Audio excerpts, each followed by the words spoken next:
let's talk about death audits specifically. As many people on this webinar are likely aware, there's a challenge to finding decedents now. The death master file used to be the primary source, covered 95% of all deaths. You needed one variable or characteristic, which is a social security number. And so it was very simple to do.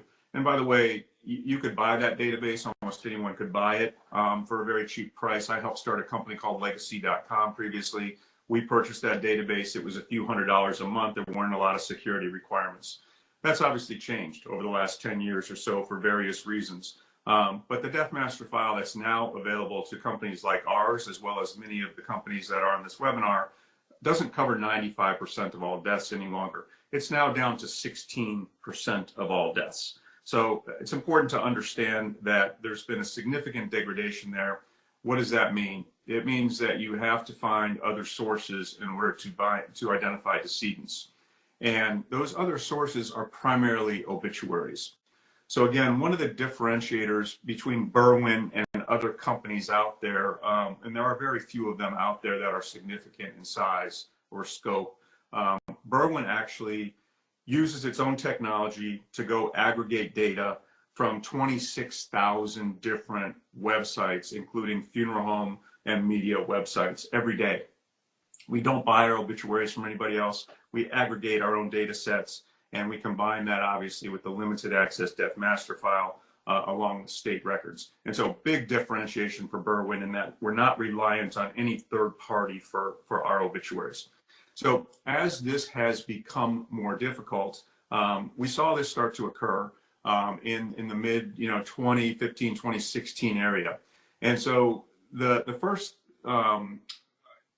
thing that we did was we introduced a new product that was what I'll call evolutionary in its change. And that new product was Certideath. And the reason that we introduced Certideath was because of the degradation of the death master file. We saw it becoming very difficult for organizations to dedicate the resources needed in order to identify decedents. That doesn't mean that people trying to do this or the organizations trying to do this didn't know what they were doing or were bad at it necessarily. It just meant that this has become really, really hard, and you have to really focus on this to get it right.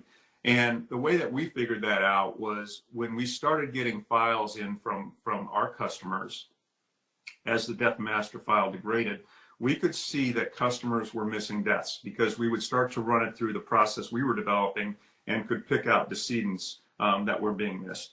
And so we created Certideath to eliminate that problem.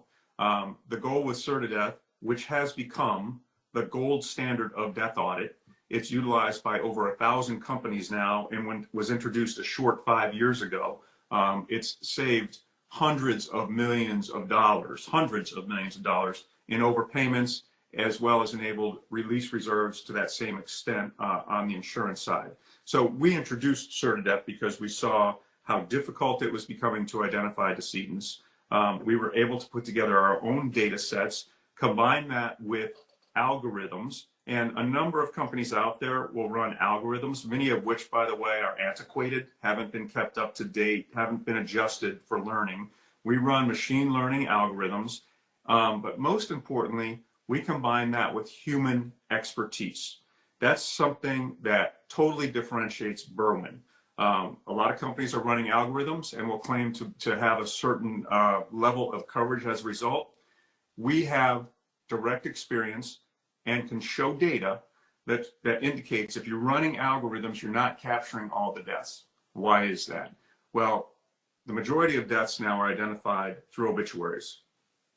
Obituaries are an unstructured data source. It's very difficult, if not impossible, to create algorithms that cover every variation of an obituary. And so what happens is you can run algorithms and you can match on certain characteristics, and however someone scores them, you can get scores that at or above, you can be very confident that that person is deceased. A lot of people do that.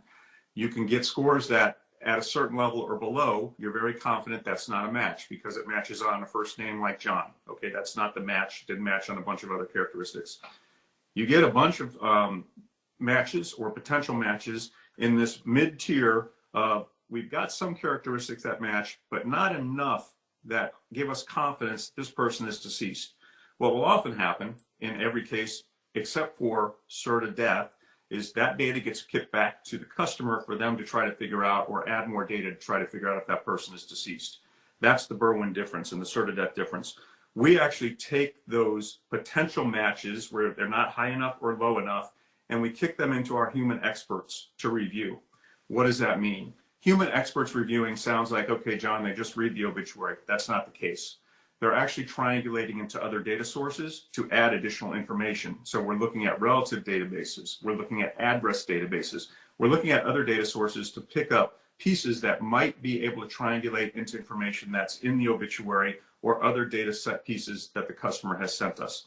As a result of that, we're able to cover about 97% of all deaths. No one can cover 100% of deaths because typically there's not good enough data coming from a customer. Not everyone has an obituary. We know there are false positives in the DMF, so no one can ever say 100%. We're about as close as you can get because of this human element. And how do we know the human element adds value? Well, last year, we validated 1 million deaths. Validated. Doesn't mean potential matches here. Customer, please go figure these out for yourselves. We validated 1 million deaths. Approximately 3 million people die every year in the US. So that's about a third of all deaths were validated through us. We are running about 60 million records through cert of death. So think of the fact that we're running about 1/6 of the US population through cert of death, but identify about a third of the deaths. That shows you kind of how old our populations are, which makes sense since we typically cover pensions and insurance plans.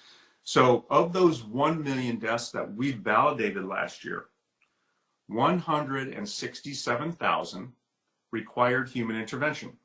And that's typically what we see. Between 15 and 20% of all the deaths that we identify come from human experts actually taking a look at data to validate it. We've actually, in proof of concept, whether it's via potential competitors or internal processes, cert of death has always outperformed, has never lost what I call the Coke or Pepsi challenge, never, right? And again, it's because we have this human component of well-trained individuals and extensive processes to identify decedents. So again, evolutionary, right? We created cert of death to address a problem we saw happening with decedent identification across multiple industries. It's been a runaway success as a product. It's become the gold standard for death audit. There is nothing that competes with it in terms of coverage, accuracy, which is 99.98%. So again, if you're running only algorithms, you're going to get a bunch of false positives potentially. Our accuracy rate, because of human intervention, is 99.98%, and timeliness. Typically within 5 to 9 days of a death, we can turn around and say this person is deceased. So the gold standard in death audit has been developed, widely accepted, proven over and over. Again, we evaluate our business not based on stats like, hey, our coverage is 98%, or we have this many sources. That's great. Anyone can say all that stuff. It's about measurable outcomes. How do we perform? And again, based on the number of customers we have, that continues to grow, based on the fact that we have never lost a head-to-head challenge with any competitor, internal or external.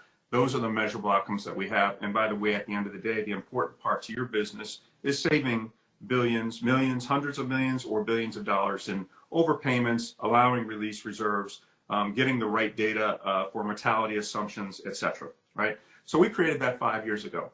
Now, we are in the business of constant innovation in this category. Again, the largest independent company dedicated to this category of population management. We are constantly innovating, whether it's behind the scenes with our processes and data sources, or out in the open with something like Paragon, right? And so as we looked at what we've done with cert of death, we took a closer look at what the biggest impediment or challenge in this category is, not only for us, but for our customers to work with us or any outside vendor.